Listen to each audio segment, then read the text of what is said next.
जीतने वाले को मेरा सलाम, क्योंकि एक दिन हर कोई जीतेगा। हाँ तो माय डियर स्टूडेंट्स, कल मैंने अपना नाउन का बेसिक क्लियर कर लिया था। आज हम प्रोनाउन पे चलेंगे, ठीक है। तो प्रोनाउन का आज बेसिक पढ़ेंगे। देखो pronoun it stands for a noun. यहाँ पे डेफिनेशन लिखी है, बस इतनी सी है, it stand for a noun. मतलब क्या है? मतलब है मेरे भाई, प्रोनाउन वे शब्द होते हैं जो किसी ना किसी नाउन की जगह पे आते हैं। एग्जाम्पल से समझते हैं, फिर डेफिनेशन पे दोबारा पहुंचते हैं। मान लो आपको मैंने कहा कि एक सचिन तेंदुलकर पर ऐसे लिख के दो, ठीक है। तो आपने कहा ठीक है सर, अभी लिख के देता हूं। आपने कहा sir Sachin Tendulkar is a famous cricketer, okay. फिर आपने कहा sir and Sachin Tendulkar is live in Mumbai. फिर ठीक है, मैंने कहा और कुछ आगे बता दो। तो इसी तरीके से आपने सेंटेंस को आगे जोड़ते रहे। आप सचिन तेंदुलकर बार बार नाम लेते रहे। तो फिर क्या हुआ भाई, कुछ आपने देखा सेंटेंस का स्टार्टिंग आपने की Sachin Tendulkar is a famous cricketer, सुनना सिर्फ अभी। उसके बाद आपने बोला Sachin Tendulkar is live in Mumbai. एक ही नाउन को बार बार ना यूज किया जा सके, मतलब नाउन के रिपीटिशन को बचाने के लिए हमने क्या इस्तेमाल किया? प्रोनाउन। भाई जिसने भी ये ग्रामर बनाई उसको कह देंगे हम ग्रामेरियन। आगे से मैं यही शब्द लूंगा, ठीक है। तो ग्रामेरियन ने प्रोनाउन से कहा, प्रोनाउन, हाँ तुम्हारा आप काम क्या है सुनो। नाउन जो तुम्हारे चाचा है ना, उनका काम कर दो। मतलब नाउन के ऊपर भार आ गया, नाउन के ऊपर मान लो एक काम था, बहुत ज्यादा लोड आ गया, तो उसने कहा कि मेरे भाई अब तुम इसके भाई बन जाओ, सगे भाई बन जाओ एकदम।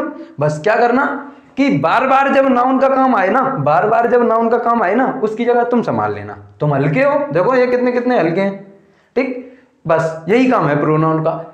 अब समझ लेते हैं डेफिनेशन को। इट स्टैंड्स फॉर नाउन, मतलब ये नाउन की जगह पर आते हैं। आते क्यों हैं इसे भी सुन लो, ये नाउन की जगह पर आते हैं क्यों? सचिन तेंदुलकर वाला एग्जाम्पल, उसके रिपीटिशन को बचाने के लिए। मतलब जब बार बार नाउन यूज होने लगता है तब हम उसका चाचा उठाकर ले आते हैं और उसको पुट कर देते हैं, समझे? तो इसीलिए प्रोनाउन आते हैं, okay. It stand for a noun. अब देखो जैसे कि हर एक का काम अपना अपना होता है, ठीक। तो अब ये है बिल्कुल भाई ये नाउन का भाई तो है। तो इसने कहा जो नाउन काम करेगा भाई प्रोनाउन काम करेगा। भाई सब्जेक्ट बनना, ऑब्जेक्ट बनना, प्रीपोजिशन का ऑब्जेक्ट बनना, सब्जेक्ट कॉम्प्लीमेंट बनना, ये सारे काम कर देगा अपने प्रोनाउन। क्योंकि ये कुछ नहीं है प्रोनाउन, भाई जो नाउन था ना बस उसकी ही जगह पर आ जाएगा। अगर मैं कहूं एक बार मैं यहां पर बैठा हूं, ठीक, अब मेरी जगह पर कोई और बैठ जाए आगे, तो उसका काम तो वही रहेगा ना, उसकी जगह तो वही रहेगी, बस सेम ऐसे ही है। प्रोनाउन कुछ नहीं है, जब नाउन बार बार आने लगता है तो उसके रिपीटिशन को बचाने के लिए हम प्रोनाउन वाले चाचा को ले आते हैं, ठीक। और इसका काम वही रहता है जो नाउन का रहता है, सब्जेक्ट बनना, ऑब्जेक्ट बनना, प्रीपोजिशन का ऑब्जेक्ट बनना, सब्जेक्ट कॉम्प्लीमेंट बनना, ठीक। इन्हें मैं क्लियर करा ही चुका हूं कि ये क्या होते हैं, ठीक है। अब आ जाओ एक और एग्जाम्पल से समझ लेते हैं। मान लो एक कमरे में मैं घुसा, ठीक है। मान लो वो मेरे दोस्त का कमरा है, मैं उस कमरे में घुसा, ठीक है। एक पन्नी पैक थी जिसमें लेडीज बैग रखा था, ठीक है। एक पन्नी बैग थी जिसमें लेडीज बैग रखा था। तो पहले मैं इस सिचुएशन को क्लियर कर देता हूं कि Ajay bot A bag from Shalini. मतलब अजय नाम का एक लड़का है जिसने एक बैग खरीदा है शालिनी नाम की एक लड़की के लिए, ठीक है। अजय नाम के एक लड़के ने बैग खरीदा है शालिनी लड़की के लिए। ये बात मैंने तुम्हें बता दी कि अजय नाम के लड़के ने एक बैग खरीदा है शालिनी लड़की के लिए, ठीक है। अब सुनना, मान लो वहां पर एक लड़का बैठकर अपनी बेंच पे पढ़ रहा था, इधर मेरा दोस्त है। मैंने दोस्त से पूछा, वो लेडीज वाले बैग की बात कर रहा हूं, लेडीज वाला बैग रखा था। मैंने अपने दोस्त से पूछा, हाँ भाई ये क्या है, हाँ भाई ये क्या है, मतलब सॉरी ये क्या नहीं है, इसे कौन खरीद के लाया, अब एक बात सुनना गौर से, सारा प्रोनाउन का सार यहीं पर है। हाँ भाई इसे कौन खरीद के लाया? आपको पता है उसके अंदर लेडीज बैग है, ठीक। अब आपको पता है कि वो भाई अजय है, और आपको यह भी पता है कि ये शालिनी के लिए, मतलब आप इन अजय से भी परिचित हैं और शालिनी से भी परिचित हैं, ये बात आपको पहले से पता है, ठीक है। तो आप क्या कहोगे? वो व्यक्ति जो है सेकंड वाला वो कहेगा भाई ही बॉट इट, मतलब वो बैग जो है he bought it for her. अब देखो मुझे पता था अजय, तो अजय को बार बार ना इस्तेमाल किया गया, इसलिए मैंने ही का इस्तेमाल कर लिया। बॉट मीन्स खरीदना, इट मीन्स बैग, शालिनी के लिए हर का इस्तेमाल कर लिया। अगर इस एग्जाम्पल से नहीं समझ में आ रहा तो आप सचिन तेंदुलकर वाले से चले जाओ। सचिन तेंदुलकर वाले में क्या था कि जब भी एक नाउन बार बार आए तो उसकी जगह पर हम क्या यूज कर लेते हैं, प्रोनाउन यूज कर लेते हैं। भाई क्लियर है यहाँ पे? अगर इस सेंटेंस से ना समझ में आया तो आप सचिन तेंदुलकर वाले एग्जाम्पल से जा सकते हो, ठीक है, वो इजी पड़ेगा, ये इजी पड़ेगा, ठीक है। अब यहां तक क्लियर कर लिया कि सब्जेक्ट क्या, ऑब्जेक्ट क्या, प्रपोजिशन क्या, सब्जेक्ट कॉम्प्लीमेंट क्या, ठीक है। अब भाई सुनो, जैसे कि मैंने प्रोनाउन के काइंड्स पढ़े थे, अब बस धीमे धीमे हल्के हल्के से ऊपर से हम एक बार प्रोनाउन के सारे काइंड्स को दिमाग में उतार लेंगे। जैसे कि जब मैं डेप्थ में आपका एक चैप्टर कराऊं तो उसके अंदर ऐसा तो है नहीं, अगर मैंने कोई भी सेंटेंस लिखा है, ठीक है ना, अगर मैं ये लिख दूं he bought a very big house, he bought a very big house, he subject, bought verb, a article, very adverb, big adjective, house noun. तो भाई देखो एक सेंटेंस में पार्ट्स ऑफ स्पीच ही तो मिलेंगे, तो एक बार हम धीमे से मतलब ऊपर से सारा याद कर लेंगे, ठीक है। तो चलो फिर अब हम पढ़ते हैं पहला पर्सनल प्रोनाउन। देखो काइंड्स पढ़ रहे हैं प्रोनाउन के, पर्सनल प्रोनाउन क्या होता है। तो भाई अब हम चलते हैं अपने पर्सनल प्रोनाउन पर, ठीक है। प्रोनाउन पढ़ लिया, उसके काम पढ़ लिए, ठीक है, एक एग्जांपल से समझ लिया प्रोनाउन का काम क्या होता है, ठीक है। अब हम चलते हैं उसके काइंड्स पर। देखो काइंड्स में पहला काइंड्स है पर्सनल प्रोनाउन। देखो पर्सनल प्रोनाउन क्या होता है, इंग्लिश में लिखना चाहो तो लिख लो definition. It stands for, stands means लगना, it stands for man, women and a thing, man, women and a thing. Hindi में समझो अपने तरीके से। पर्सनल प्रोनाउन होता है कि मेरे भाई ये पर्सनल प्रोनाउन वे शब्द होते हैं जो किसी मनुष्य के लिए, सॉरी मनुष्य में मैन और वुमेन, ये वे शब्द होते हैं जो किसी मैन के लिए, वुमेन के लिए और किसी वस्तु के लिए आते हैं। उन शब्द को हम पर्सनल प्रोनाउन कहते हैं, ठीक है, क्लियर है एकदम। अब चलो अब देखो इन्हें भी तीन तरीके से बांटा, first person, second person, third person, first person, second person और थर्ड पर्सन। सुनो ये क्या होते हैं, मान लो एक दो तीन लोग, अपन तीन लोग, मान लो एक मैं हूं, एक मेरा दोस्त है और एक तीसरा कोई व्यक्ति बैठा हुआ है, वो अपना पढ़ रहा है। अब सुनो जो मैं हूं मतलब जो बोल रहा है उसे कहते हैं हम फर्स्ट पर्सन, ठीक। मतलब स्पीकर, जो भी स्पीकर होता है, इसे फर्स्ट पर्सन को मैं यहां स्पीकर भी लिख दे रहा, ठीक है। स्पीकर मतलब बोलने वाला, तो बोलने वालों को क्या कहेंगे हम, फर्स्ट पर्सन। सुनो सेकंड पर्सन, जो सुन रहा है, अब हम तीन थे, मैंने अपने दोस्त से कहा, मैं अपने दोस्त की बात कर रहा हूं, तो जो व्यक्ति सुनता है, ठीक, इसे कहते हैं लिसनर, ठीक। तो फर्स्ट पर्सन बोलने वाला, सेकंड पर्सन सुनने वाला, थर्ड पर्सन जिसके बारे में बात कर रहे हो, ठीक, third person. Non active person,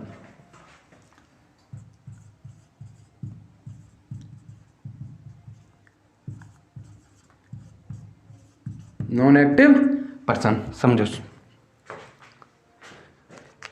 मेरे भाई। फर्स्ट पर्सन होता है, मान लो मैं किसी से ऑर्डर दूं, तो मैं जब बोलूंगा ना तो मैं फर्स्ट पर्सन में आऊंगा, तब वहां पर आई और वी का काम लेंगे, ठीक। अब जब आप सेकंड पर्सन के लिए बात करेंगे, कुछ भी जिस लिसनर के लिए, जो सुन रहा है उसके लिए अगर आप इस्तेमाल करना चाहेंगे तो यू इस्तेमाल करना चाहेंगे। अगर मान लो थर्ड पर्सन कौन, जो नॉन एक्टिव पर्सन है। नॉन एक्टिव पर्सन मतलब जो हम दोनों के बीच में इंटरेक्ट नहीं कर रहा है, मतलब अपना अलग बैठकर पढ़ रहा है, उसमें ही, शी, इट और दे का इस्तेमाल करेंगे। अब समझ लो, देखो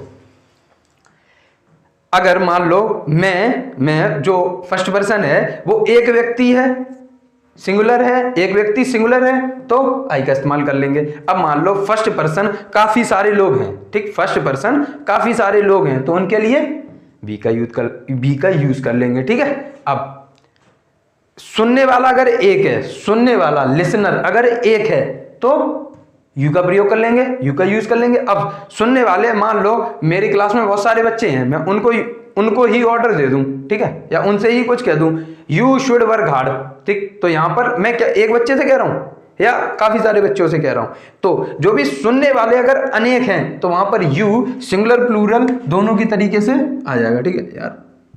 यू सिंगुलर भी होता है, प्लूरल भी होता है, S singular, P plural, I singular, B plural. अब सुनो ही, शी, इट, ठीक है, ये सारे। अगर ही किसी मैन के लिए, शी किसी वुमेन के लिए, इट किसी वस्तु के लिए। अगर ये चीजें एक हैं तो इनके लिए सिंगुलर, और यही चीजें अगर अनेक हैं तो उसके लिए दे का प्रयोग कर लेंगे प्लूरल। ठीक है, तो ये क्लियर है, अब समझ लो। ये बवाल क्या लिखा है कि आई, मी, बी, अस, इसे अभी भूल जाओ, इसे अभी भूल जाओ। आई क्या लिखा है, मी क्या लिखा है, वी क्या लिखा है, अस क्या लिखा है, यू क्या लिखा है, यू ये क्या लिखा है। ठीक है, अब इसे समझ लेते हैं। यहां तक क्लियर है? फर्स्ट पर्सन कौन है, सेकंड पर्सन कौन है, थर्ड पर्सन कौन है। ठीक है, क्लियर एकदम। ठीक है, अब इसे समझ लेते हैं, ये क्या लिखा है समझो। देखो ये होते हैं सब्जेक्टिव केस। अब इसे क्या यार,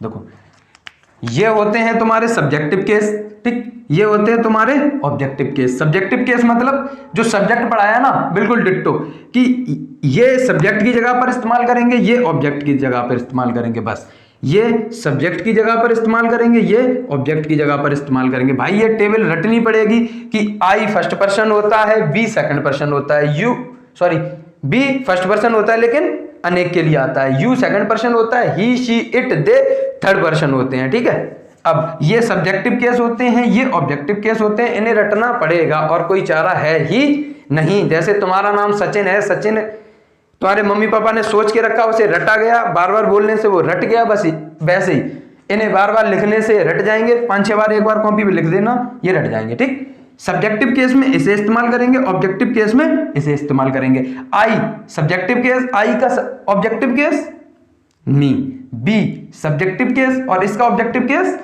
अस, यू सब्जेक्टिव केस और इसका ऑब्जेक्टिव केस यू। ठीक है, यू का यू ही रहता है। ही अगर सब्जेक्ट के लिए यूज करेंगे, मतलब जब भी मुझे सब्जेक्ट चाहिए होगा तो वहां पर ही इस्तेमाल करेंगे। अगर मुझे ऑब्जेक्ट चाहिए होगा तो मैं हिम इस्तेमाल करूंगा। इसी तरीके से ये मेरे भाई हैं, इनको रटना पड़ेगा। ठीक, ही, शी, इट, देखो आई, मैं, यू, तुम, ही, शी, इट किसी तीसरे व्यक्ति की बात हो जाएगी।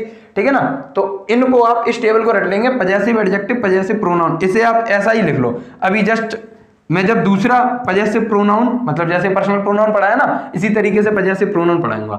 इसे पढ़ाऊंगा एडजेक्टिव चैप्टर में। ठीक, इसे बस अभी क्योंकि ये टेबल एक साथ अच्छे से याद रह जाती है, इसलिए इसे अभी लिख लो।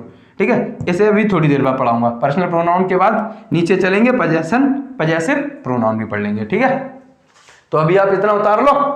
अब हम नेक्स्ट स्लाइड में मिलेंगे, या नेक्स्ट अगर ज्यादा लंबी हो गई होगी तो नेक्स्ट वीडियो में इसके सारे टाइप क्लियर कर लेंगे। ठीक है, ओके, तो चलो फिर डियर आगे 2, 3, 4, 5, 6। ठीक है, देखो इतने ही टाइप नहीं है, और भी टाइप हैं। ठीक है, लेकिन वो मैंने नहीं लिखे हैं और वो मैं अभी नहीं कराऊंगा, जब प्रोनाउन चैप्टर पूरा कराऊंगा ना तब कराऊंगा। अभी ये इतने ही हैं जो सेंटेंस में काम आ सकते हैं आपके। ठीक है, और जो भी अगर काम आ गया तो मैं उसे वहीं के वहीं आपको समझा दूंगा। चलो फिर सेकंड, इंटेरोगेटिव प्रोनाउन। क्या बवाल, इंटेरोगेटिव प्रोनाउन। देखो वे प्रोनाउन जो क्वेश्चन पूछ रहे, इंटेरोगेटिव ही दिख रहा है ना, इंटेरोगेटिव मतलब ही होता है क्वेश्चन, प्रश्नवाचक। ठीक है ना, तो वे प्रोनाउन, वे शब्द जो प्रश्न पूछने के काम आए, जो क्वेश्चन पूछने के काम आए, उन्हें हम क्या कहेंगे, इंटेरोगेटिव प्रोनाउन। ठीक है, वो शब्द हो सकते हैं हु, हुम, विच, व्हाट, हुज, WH फैमिली वाले। ठीक है, एक एग्जांपल से समझ लेते हैं। Who broke the glass. मान लो मैंने अपनी गाड़ी पार्क कर रखी थी, ठीक, मैं आया, उसका कांच का शीशा टूटा हुआ था। ठीक, अब वहीं पर एक लड़का खड़ा था, मैंने पूछा who broke the glass, who broke the glass, मतलब क्या पूछ रहा हूं मैं, इस गिलास को किसने तोड़ा। अब भाई किसी ना किसी का नाम बताओगे, मतलब मैंने क्या किया, मैंने एक क्वेश्चन किया ना, who broke the glass, who broke the glass. अगला मैं तुमसे क्वेश्चन कर रहा हूं, what is your name, what is your name, तो मैं क्या कर रहा हूं, क्वेश्चन कर रहा हूं। तो वे शब्द बॉस जो प्रश्न पूछने के काम आ रहे हैं, अगर मैं इन शब्द को हटा दूं क्या तुम प्रश्न पूछ पाओगे। देखो broke the glass, is your name, मान लो यहाँ पर कुछ भी लिख दें, तो क्या तुम क्वेश्चन पूछ पाओगे, प्रश्न पूछ पाओगे, नहीं। ये शब्द होते हैं जिनके थ्रू हम क्वेश्चन को पूछते हैं। ठीक है, तो हु ब्रोक द ग्लास। अब इसे भाई अपना तो एक ही फंडा है, सबसे पहले इसे ब्रेक करेंगे पार्ट्स ऑफ स्पीच में, आप करना पहले, उसके बाद मैं करूंगा। ठीक है, करना जरूर है, तभी आपको इंग्लिश मेरे तरीके से समझ में आएगी। अब देखो सबसे पहले स्टार्टिंग कहां से करेंगे, ब्रोक से करेंगे। ब्रोक वर्ब होगी, ठीक। अब इसे ब्रोक वर्ब होगी, ब्रोक व्हाट गिलास, तो क्या हो गया, ऑब्जेक्ट हो गया। अब भाई हु क्या हो गया, यहाँ पे प्रोनाउन हो गया। ठीक, हु क्या हो गया, प्रोनाउन हो गया, और क्या हो गया, सब्जेक्ट हो गया। पूछो क्यों? देखो बर्फ से हमें व्हाट या हुम का रिप्लाई क्या मिलता है? ऑब्जेक्ट मिलता है, ठीक है। तो हु ब्रोक द ग्लास, हमें ऑब्जेक्ट तो मिल गया कि भाई गिलास है। अब रह कौन गया? हु, सब्जेक्ट है यहाँ पे। देखो हु किसी ना किसी नाउन के लिए आया है, हु किसी ना किसी नाउन के लिए ही आया होगा। भाई प्रोनाउन वे शब्द होते हैं जो किसी ना किसी नाउन के लिए आते हैं। बताओ ये किस नाउन के लिए आया है? जिस भी व्यक्ति ने ये गिलास तोड़ा है ना, जिस भी व्यक्ति ने ये गिलास तोड़ा है उसी के लिए आया है ये हु, ठीक। व्हाट इज योर नेम, जिस भी व्यक्ति का आप नाम बताओगे ना उसी के लिए आया है ये व्हाट, ठीक है ना, उसी के लिए क्या आया है? व्हाट। तो यहां पर अब बताओ ये अगर प्रोनाउन है, हु अगर प्रोनाउन है तो काम क्या कर सकता है? सब्जेक्ट बनना, ऑब्जेक्ट बनना। ऑब्जेक्ट बन चुका है इसका, ऑब्जेक्ट बन नहीं सकता। प्रपोजिशन का ऑब्जेक्ट बनना, प्रपोजिशन है नहीं जो ऑब्जेक्ट बना दे। सब्जेक्ट कॉम्प्लीमेंट बनना, सब्जेक्ट कॉम्प्लीमेंट तभी बनेंगे जब is am are was were be की फॉर्म मेन वर्ब का काम कर देगी। यहां बी की फॉर्म मेन वर्ब का काम कर नहीं रही, मेरे पास क्या रह गया? सब्जेक्ट बनना। तो प्रोनाउन यहां पर ये सब्जेक्ट का काम कर गया, ठीक। ऐसे ही मैं सारे जितने भी हैं सभी को ऐसे ही तोड़ के बताऊंगा आपको। देखो यहां पर आपको कहीं एक्शन वर्ब दिख रही, जैसे यहां पर ब्रोक तोड़ना दिख रही थी, क्या यहां पर दिख रही? नहीं दिख रही सर। इज दिख रही, इज ही होगी आपकी मेन वर्ब। इज क्या होगी? मेन वर्ब, ठीक। अब देखना व्हाट इज योर नेम, ठीक। अगर इज मेन वर्ब है तो इसके बाद इस तरफ चलेंगे, जो भी पहला नाउन मिल जाए, जो भी पहला नाउन मिल जाए वही मेरा क्या होता है? सब्जेक्ट कॉम्प्लीमेंट, ठीक। क्या योर नाउन है? योर नाउन नहीं है। अभी सर मैंने जब ये टेबल दी थी तो वहां पर आप देखना कि योर जो है वो पजेसिव एडजेक्टिव है, किसका? यू का।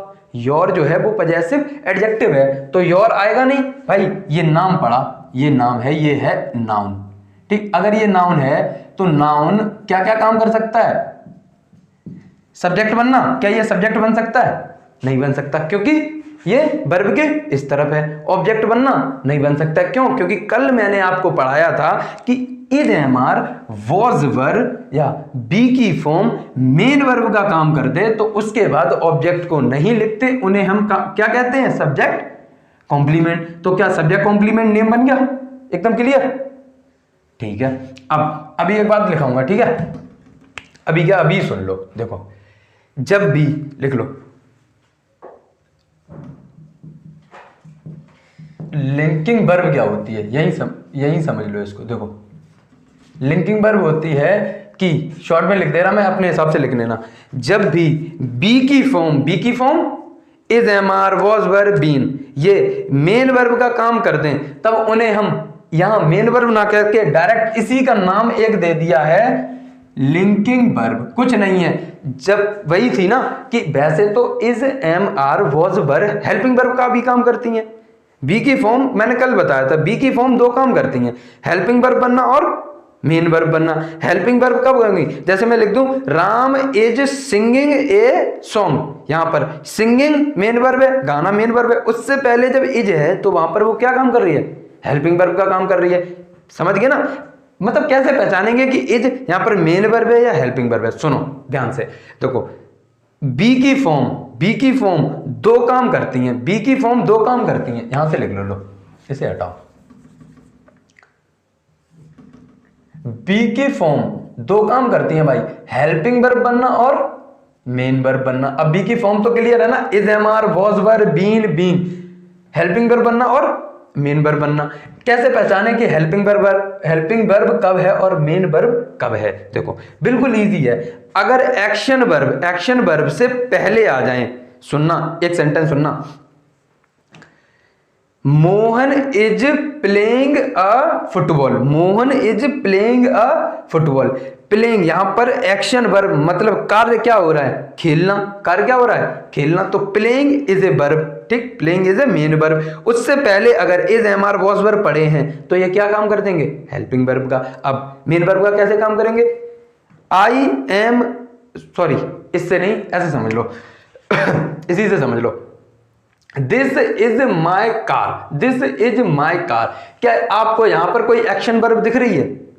नहीं दिख रही ना। अगर एक्शन वर्ब नहीं दिखे, ठीक है ना, तो जो ये इज एम आर होती हैं, जो बी की फॉर्म होती हैं, यही मेन वर्ब का काम कर देती हैं। ठीक। और जब बी की फॉर्म मेन वर्ब का काम करते हैं तब उसे हम क्या देते हैं, लिंकिंग वर्ब। तब उसे क्या कह देते हैं, लिंकिंग वर्ब। ये नाम याद रखना, बहुत आएगा, लिंकिंग वर्ब। कुछ नहीं कि बी की फॉर्म अगर मेन वर्ब का काम कर दे, लिंकिंग वर्ब। यही लिख लो अपनी लिंकिंग वर्ब डाल के नोट में, लिंकिंग वर्ब डाल के नोट में अभी लिखो कि अगर, हिंदी में लिखो, हिंदी में, अगर बी की फॉर्म दोबारा मन में याद करो कौन कौन सी थी, is, am, are, was, were, been, being, अगर मेन वर्ब का काम कर दें तब हम उन्हें लिंकिंग वर्ब कहते हैं। हिंदी में लिख लिया। अब आ जाओ, is, am, are, was, were linking verb का काम करके, ठीक। अब समझना लिंकिंग वर्ब वही है कि लिंकिंग वर्ब के बाद भी क्या आते हैं, सब्जेक्ट कॉम्प्लीमेंट, क्योंकि मेन वर्ब के बाद सब्जेक्ट कॉम्प्लीमेंट आए थे, बस वही है, बस उसका एम बी काट के, मेन वर्ब काट के मैंने एक चीज लिख दी, लिंकिंग वर्ब, और कुछ नहीं है, ठीक है। आई होप आपको क्लियर हो गया होगा, नहीं तो एक बार फिर सुन लो कि बी की फॉर्म इंग्लिश ग्रामर में दो काम करती हैं, हेल्पिंग वर्ब बनना, मेन वर्ब बनना। Sorry, main verb main verb कब होगी, हेल्पिंग वर्ब कब होंगी। देखो हेल्पिंग वर्ब अगर ये किसी एक्शन वर्ब से पहले हो, अगर ये किसी बी की फॉर्म एक्शन वर्ब से पहले हो, action verb singing, dancing, playing, ठीक है ना, इनसे पहले हो तो हम कह देंगे हेल्पिंग वर्ब है। अगर ये सिर्फ अकेली ही दिख जाए तो हम कह देंगे मेन वर्ब है। अगर बी की फॉर्म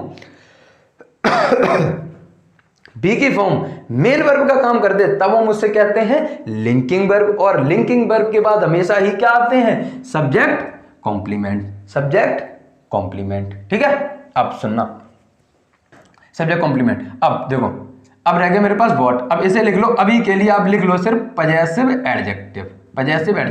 ये एडजेक्टिव चैप्टर में क्लियर होगा। अब देखो इसीलिए प्रॉब्लम आती है, अगर मैं आपको मान लो नाउन शुरू से पढ़ाने लगता, ठीक, अब ये सेंटेंस आते तो ये यहां पर समस्या ये आती, मैं कैसे समझाता कि योर क्या है। अब मैं नेक्स्ट सेक्शन में, नेक्स्ट वीडियो में आपको योर समझा दूंगा, पजेसिव एडजेक्टिव सारा समझा दूंगा, तो आपको एक एक मतलब हल्का हल्का सा ज्ञान होगा कि हाँ अच्छा ये एडजेक्टिव बन सकता है, समझ रहे हो ना। इसीलिए रूल पढ़ने से पहले हमें फंडामेंटल बेसिक क्लियर होने चाहिए, तभी इंग्लिश अच्छी लगेगी। अब देख लो मेरे पास क्या रह गया, व्हाट। तो व्हाट यहां पर किसका काम कर रहा है, सब्जेक्ट का है। क्या ये भाई, प्रोनाउन है। अब इसमें कंफ्यूज मत हो जाना कि सर आप सब्जेक्ट भी बोल रहे हो, प्रोनाउन भी बोल रहे हो। देखो सुन लो एक और बात, इसी को समझ लो। मान लो मुझसे कोई कहे भाई तुम्हारा नाम क्या है, मैं कह दूं कि मैं इंग्लिश पढ़ाता हूं। आपको कि ये कैसा जवाब है, मतलब जो तुम मुझसे जवाब करोगे वैसा ही मैं आपको आंसर दूंगा, बस ऐसा ही है। अगर मैं पूछूं कि भाई इसका नाम क्या है, तब आप कहोगे सर ये प्रोनाउन है। भाई इसका काम क्या है, तब कहोगे सर आप ये सब्जेक्ट है। काम पूछे तो इंग्लिश में ये वर्ब का, लिंकिंग वर्ब का सब्जेक्ट बन रहा है। अगर मैं इसका नाम पूछ लूं तो भाई ये प्रोनाउन है। कौन सा प्रोनाउन है, इंटेरोगेटिव प्रोनाउन है। क्लियर है ना, इस तरीके से चलेंगे। अगर मान लो ये पार्ट्स ऑफ स्पीच, अब मैं पूछ लूं व्हाट क्या है, आप कहोगे सर पार्ट्स ऑफ स्पीच में नाम है या काम है, क्या पूछना चाह रहे हो। मैं कहूंगा इसका काम बताओ, ये सर लिंकिंग वर्ब का सब्जेक्ट है। अब मैं कहूंगा सर इसका नाम बताइए, आप कहेंगे प्रोनाउन है। मैं कहूंगा काइंड्स बताओ, आप कहोगे इंटेरोगेटिव प्रोनाउन है। एक एक फंडामेंटल क्लियर होना चाहिए। तो ये सब्जेक्ट हो गया, लिंकिंग वर्ब होगी पजेसिव एडजेक्टिव, सब्जेक्ट कॉम्प्लीमेंट। सुनो इंटेरोगेटिव क्लियर हो गया होगा, आई होप हो गया। अब आते हैं हम डेमोन्स्ट्रेटिव पे। डेमोन्स्ट्रेटिव मतलब देखो दिस दैट दीज दोस, ये चार ही हैं, इन्हें याद कर लो। This that these those is a demonstrative pronoun. होते क्या हैं भाई, ये वे प्रोनाउन होते हैं जो संकेत करते हैं, किसी की तरफ इशारा करते हैं, ठीक है ना, मतलब इंडिकेट करते हैं कि अच्छा वो चीज वो है। मान लो आपके एक, मान लो मेरे पास एक फैन ये है, ठीक है, एक फैन ये है, ठीक, एक फैन दूर है मुझसे, एक फैन पास है मुझसे। अब मैं कैसे कहूं भाई, ये मैं किसी को बताना चाह रहा हूं कि एक फैन मेरे पास है, एक फैन मेरे दूर है, तो मैं कहूंगा दिस इज ए फैन, ठीक। अब सुनना, दिस किसके लिए इस्तेमाल हो गया, पास के लिए, ठीक। अब मैं कहूं और एक है, याद रखना, दिस दैट सिंगुलर के लिए। अभी एक की बात कर रहे हैं, एक फैन इधर है, एक फैन इधर है, ठीक है। मैं कह रहा हूं दिस इज ए फैन, अब मैं कहूंगा दैट इज ए फैन, क्योंकि वो दूर है, that is a fan. This पास के लिए, दैट दूर के लिए, और दिस और दैट दोनों सिंगुलर के लिए। अब सुनना, यहां पर मेरे पास बहुत सारी किताबें रखी हैं, तो मैं कहूंगा this is a, sorry these are books, these are books. और मैं अगर मुझसे दूर रखी है तो दोस, मतलब दिस दैट सिंगुलर के लिए, दीज दोस प्लूरल के लिए, पास के लिए दिस, दूर के लिए दैट, पास के लिए अगर बहुत सारी चीजें हैं तो दीज, और बहुत सारी चीजें अगर दूर हैं तो दोस। डेमोन्स्ट्रेटिव प्रोनाउन क्या होते हैं सर? ये इंडिकेट करते हैं कि कोई भी चीज कहां है। अगर मुझे बताना है किसी को भी कि कोई भी चीज कहां है, तो मैं अगर उसे इशारे के थ्रू, ठीक है, या बताना चाहूंगा ना, तो उसे कहेंगे हम डेमोन्स्ट्रेट प्रोनाउन। अब एक एग्जांपल के लिए समझ लेते हैं। दिस इज माय कार, यह कार मेरी है। मान लो 20 कार खड़ी थी। अब मेरे दोस्त के साथ हम मूवी देखने गए, उसने कहा भाई तेरी कार कहां है? मैं कह दूंगा देखो ये रही, दिस इज माय कार। अगर वो मेरे पास है, दिस इज माय कार। मान लो वो कार दूर खड़ी है, अब मैं कहूंगा भाई दैट इज माय कार। समझ रहे हो? दैट इज माय कार मतलब अगर कोई भी चीज पास पड़ी है और मैं उसे इशारे से बता रहा हूं तो डेमोन्स्ट्रेट प्रोनाउन का इस्तेमाल कर लेंगे। पास है तो दिस, दूर है तो दैट। ठीक है, क्लियर। अब इसे ब्रेक करना रह गया, अब इसे कर लोगे ना। Is am are was verb, यहाँ क्या एक्शन वर्ब पड़ी है? नहीं पड़ी है, तो सर ये क्या हो गई? मेन वर्ब लिख दूं, लिंकिंग वर्ब लिख दूं? लिंकिंग वर्ब हो गई। ठीक, लिंकिंग वर्ब। लिंकिंग वर्ब के बाद इस तरफ चलते हैं, जो पहला नाउन होता है वही क्या होता है? Subject complement. माई क्या सब्जेक्ट कॉम्प्लीमेंट है? सर कहेंगे नहीं है। क्यों? क्योंकि माई एडजेक्टिव है। अब यार एडजेक्टिव चैप्टर पहले पढ़ाना चाहिए था क्या? चलो कोई नहीं, कल हो जाएगा। इसे भी भूल जाओ कि माई एक एडजेक्टिव है, ठीक, और ये भी पजेसिव एडजेक्टिव है। कार क्या दिख गया आपको? Subject complement. अब काम क्या है इसका? Subject complement. नाम क्या है इसका? नाउन है। अब कौन सा नाउन है बता सकते हो आप मुझे? सबसे पहले देखें क्या ये काउंटेबल है या अनकाउंटेबल है? सर काउंटेबल है। काउंटेबल है तो किसमें? या तो ये होगा कॉमन या होगा ये कलेक्टिव। क्या ये किसी का कलेक्शन है कार? नहीं, तो ये क्या है? कॉमन नाउन है। तो कार क्या हो गया? कॉमन नाउन हो गया। ठीक, सब्जेक्ट कॉम्प्लीमेंट हो गया। अब रह गया दिस। दिस अपना है एक प्रोनाउन। अगर मैं पूछूं इसका नाम क्या है? प्रोनाउन। सर इसका काम क्या है? सब्जेक्ट बनना, क्योंकि प्रोनाउन जो होते हैं वो सब्जेक्ट भी बन जाते हैं, ऑब्जेक्ट भी बन जाते हैं, सब्जेक्ट कॉम्प्लीमेंट भी बन जाते हैं, प्रपोजिशन के ऑब्जेक्ट भी बन जाते हैं। तो यहां पर ये किसका काम कर रहा है? सब्जेक्ट का काम कर रहा है। ठीक है, अब हम समझ लेते हैं नेक्स्ट डिस्ट्रीब्यूट। देखो खत्म ही करते हैं इसे जल्दी से। Distribute pronoun, each, either, neither, इस तरीके के प्रोनाउन ये होते हैं आपके डिस्ट्रीब्यूट प्रोनाउन। देखो एक बात से कंफ्यूज मत होना, ठीक है? ये जो दिस है, ठीक है, ईच है, ईदर है, नीदर है, हु है, हुम है, अभी ये आपको मैंने पढ़ाई प्रोनाउन है। ठीक, कल यही शब्द मैं पढ़ाऊंगा एडजेक्टिव है। ठीक, अभी ये मैंने पढ़ाई की है भाई प्रोनाउन है, कल इन्हीं शब्द को पढ़ाऊंगा कि ये एडजेक्टिव भी हैं, लेकिन अपने अपने तरीके से काम कर रहे होंगे।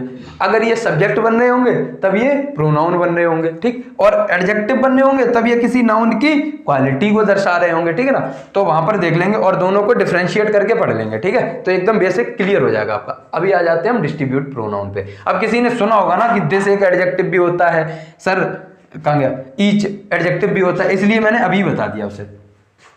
डिस्ट्रीब्यूट प्रोनाउन देखो ये बांटने का काम करते हैं, मतलब कोई भी चीज अगर बांटते हैं ना तब उसे कहते हैं हम डिस्ट्रीब्यूट प्रोनाउन। ईच है, ईदर है, नीदर है, ईच प्रत्येक है, ईदर है दो में से कोई एक को कोई चीज, दो में से किसी को नहीं हम दे रहे हैं, मतलब वो भी तो बांट ही रहे हैं। एग्जाम्पल से समझते हैं। Each of the candidates will get a prize, क्या कहना चाह रहा है? पहले तो इसे तोड़ो, देखो कहां से तोड़ना स्टार्ट करें? वर्ब से। ये रही आपकी मेन वर्ब है ना, मेन वर्ब, ठीक, मेन वर्ब से पहले will helping verb. Each of the candidate will get what, what से आंसर मिला अगर मुझे? प्राइज, तो ये आपका क्या बन गया? ऑब्जेक्ट। अब समझना ऑफ क्या पड़ी यहां पे? प्रेपोजिशन। प्रेपोजिशन के बाद पहला नाउन ही क्या कहलाता है आपका? प्रेपोजिशन का ऑब्जेक्ट। ठीक, अब देखो ये रह गया आपका, यहां तक क्लियर है? अब देखो इस गेट वर्ब का, देखो कल मैंने आपको बताया था कि अगर देखो बिना मेन वर्ब के सेंटेंस पॉसिबल नहीं, और अगर मेन वर्ब आई है तो भाई सब्जेक्ट होगा ही होगा, 100% होगा। कोई भी सेंटेंस बिना सब्जेक्ट और मेन वर्ब के बन ही नहीं सकता। अब इस गेट वर्ब की सब्जेक्ट कहां है? इस गेट वर्ब का सब्जेक्ट कहां है? देखो ये रहा गेट वर्ब का सब्जेक्ट, ये रहा, ये रहा, ये बनना सब्जेक्ट है क्या? प्रोनाउन। कौन सा प्रोनाउन? Distribute pronoun. ये कह रहा है each of the candidate will get a prize, मतलब प्रत्येक कैंडिडेट्स को प्राइज मिलेगा, ठीक है ना, विल फ्यूचर है, प्रत्येक कैंडिडेट को प्राइज मिलेगा। यहां पर उसने क्या कह दिया, ये कह दिया प्रत्येक मतलब हर एक, मान लो 10-20 बैठे थे, उसने कहा हर एक को यहां पर आपको प्राइज मिलेगा, तो इसने प्रत्येक को प्राइज दिया ना, मतलब बांटने का काम किया, बांटने का काम किया। अब आपको, अब जैसे रूल आगे पढ़ोगे ना, तो अब बस यही है, ये ईच है, ईच सब्जेक्ट का काम कर रहा है। अब यहां पर उसे आपको जो मेन वर्ब है ना, इसमें गड़बड़ी करके दे देगा कि सब्जेक्ट के अनुसार हमेशा वर्ब लगती हैं, ठीक है ना, और वो वर्ब गड़बड़ी करके दे देगा। हम तो आराम से पहचान लेंगे कि हमें वर्ब हमेशा किसके अनुसार लगानी है। कई लोग कैंडिडेट के अनुसार लगा देंगे क्योंकि वो इसको सब्जेक्ट बना डालेंगे, ठीक है ना, और हमने पढ़ रखा है कि प्रपोजिशन के बाद अपना ऑब्जेक्ट आता है, इसलिए सब्जेक्ट ईच के अनुसार हमेशा हमारी वर्ब लगेगी, ठीक है। डिस्ट्रीब्यूट प्रोनाउन क्या होते हैं कि जो डिस्ट्रीब्यूट करते हैं, बांटने का काम करते हैं। ईच है, ईदर है, नीदर है, ठीक है। ईच प्रत्येक के सेंस में आता है, ईदर आता है दो में से एक, नीदर आता है दो में से कोई नहीं। अभी आप बिल्कुल चिंता मत करो, सिर्फ एक बार इन्हें लिख लो, ठीक है, और मन में याद रखो कि डिस्ट्रीब्यूट प्रोनाउन जो होते हैं ईच, ईदर, नीदर भी होते हैं। जब प्रोनाउन चैप्टर पे चलेंगे ना, एक एक वर्ड पर मैं डिटेल एग्जांपल दूंगा, एक एक वर्ड को डिटेल से आपको कराऊंगा, ठीक है। अभी ये कह रहे हो सर आपने ईदर पढ़ाया नहीं, नीदर पढ़ाया नहीं, ठीक है, अभी मैं सिर्फ इनके ओवर थ्रू करा रहा हूं आपको, इसलिए। अब आ जाते हैं हम अपने इंडेफिनिट प्रोनाउन पे। देखो इंडेफिनिट प्रोनाउन मतलब वे शब्द जो अनिश्चित हैं, मतलब जैसे मान लो ऑल है, ठीक, सम है, ठीक है, जैसे एक ये है many of them were caught, मतलब कॉट कैच की थर्ड फॉर्म है ये कॉट, ठीक है, कैच की थर्ड फॉर्म है। अब आप मुझे इनमें से कोई देख के बताओ, या फिर मैं ऐसे बताओ कि ये एक्टिव वॉइस में है पैसिव वॉइस में, ये भाई खुद सोचना है, एक्टिव वॉइस में या पैसिव वॉइस में, ठीक है। इसे मैं जब सब्जेक्ट और ऑब्जेक्ट पढ़ाऊंगा ना, तब इसे क्लियर कराऊंगा। तो अभी आप खुद सोच के बताना कि ये एक्टिव में या पैसिव में, ठीक है, ये आपके लिए होमवर्क है, और जो भी सोच ले वो कमेंट में नीचे बता देना, ठीक है, और है तो क्यों है, इसका एग्जाम मतलब एक्सप्लेनेशन मुझे दे देना, ठीक। अब इससे समझ लेते हैं, many of them were caught, मतलब कई लोग पकड़े गए। अब कई लोग उसने कहा पकड़े थे, ठीक है, कई लोग पकड़े थे, कई लोग उसने कहा, कई लोग में क्या मुझे ये कंफर्म पता चल रहा है कि नंबर कितना है? नहीं।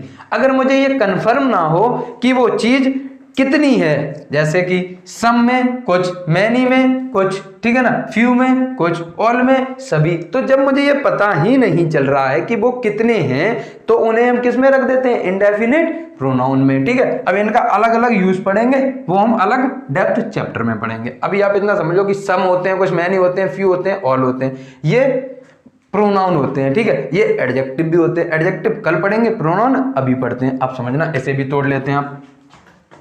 देखो ऑफ प्रेपोजिशन, ठीक, प्रेपोजिशन के बाद अपना ऑब्जेक्ट। अगर भाई मैं इसमें तुम्हें देम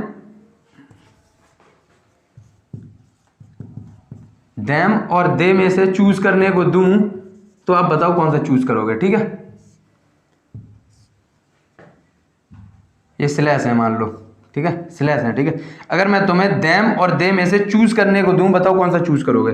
तब तक मैं ऐसे लिखता हूं, ये आपकी हेल्पिंग वर्ब है, ये आपकी मेन वर्ब है, ठीक है। मैनी आपका सब्जेक्ट बन गया, मैनी सब्जेक्ट बन गया, क्यों? क्योंकि ये प्रोनाउन है, ठीक है। अब बताओ, देखो प्रपोजिशन के बाद हमेशा क्या आते हैं? ऑब्जेक्ट। तो क्या मैं ऑब्जेक्टिव केस यूज करूं या सब्जेक्टिव केस यूज करूं?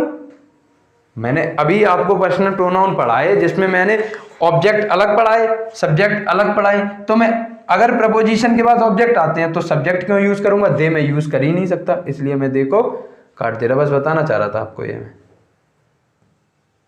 ठीक है ना।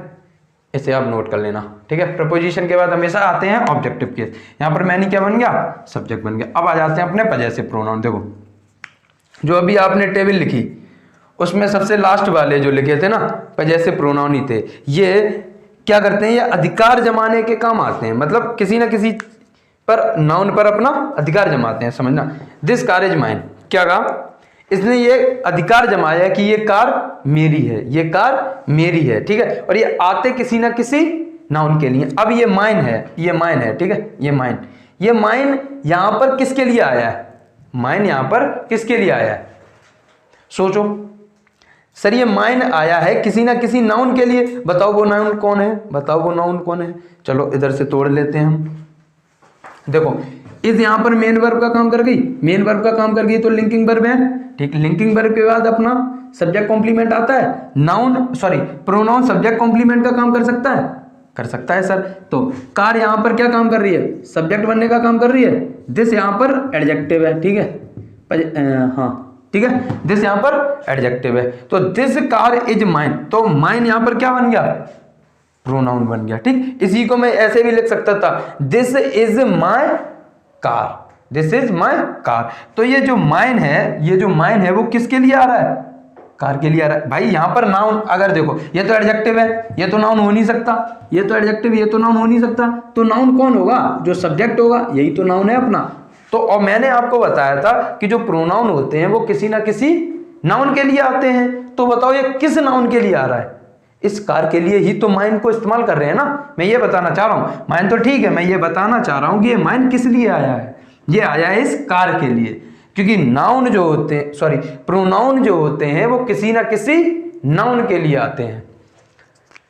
तो फिर डियर स्टूडेंट आप इस सभी को नोट कर लेंगे और कल हम अपना पढ़ लेंगे एडजेक्टिव चैप्टर, ठीक है। उसके बाद एडवर्ब और एक ही दिन में प्रोपोजिशन। उसके बाद आपका चौथे पांचवें दिन से डेप्थ में नाउन प्रोनाउन एक एक चैप्टर करके लेके चलेंगे, और एक भी ऐसा रूल नहीं होगा जो आपको छोड़ेंगे, सारे ऐसे ही एग्जाम्पल, एक एक एग्जाम्पल के थ्रू मैं आपको एक एक रूल हटा दूंगा, ठीक है।